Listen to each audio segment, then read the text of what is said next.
नमस्कार जूले, ये आज मेरा चौथा दिन शुरू हो रहा है अनशन का। और खुले आसमान में तापमान यहाँ पर -16 के करीब था। आप देख रहे हैं ये जो गिलास पानी से भरा था ये पूरा जम गया है।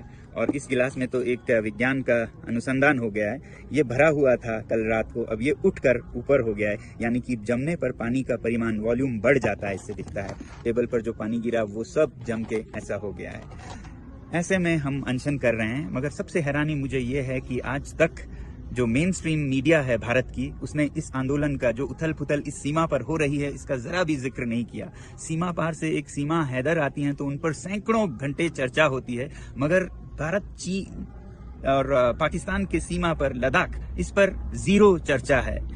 आपको पता है, मेरे ख्याल से तो आज भारत के इस सीमा पर हमारे सैनिक सबसे कमजोर स्थिति में हैं, क्योंकि यहाँ पर सबसे बड़े लड़ाकू माने जाते हैं लद्दाख स्काउट्स, सिख रेजिमेंट्स और गुरखा रेजिमेंट्स। आज लद्दाख के सैनिकों का मनोबल टूटा है, ठेस पहुंचा है, क्योंकि लद्दाख को न लोकतंत्र दिया गया है न संरक्षण।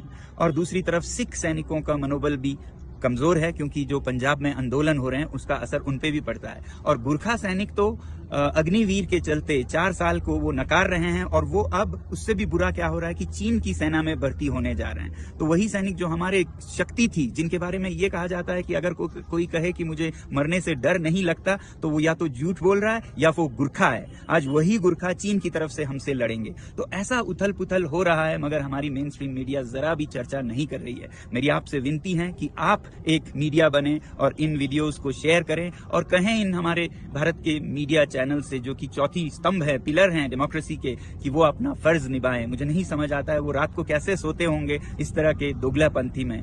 मुझे उम्मीद है कि आप सब लद्दाख का समर्थन करेंगे, भारत के सीमा की सुरक्षा का समर्थन करेंगे, क्योंकि लद्दाख के संरक्षण में ही भारत की सुरक्षा है। धन्यवाद।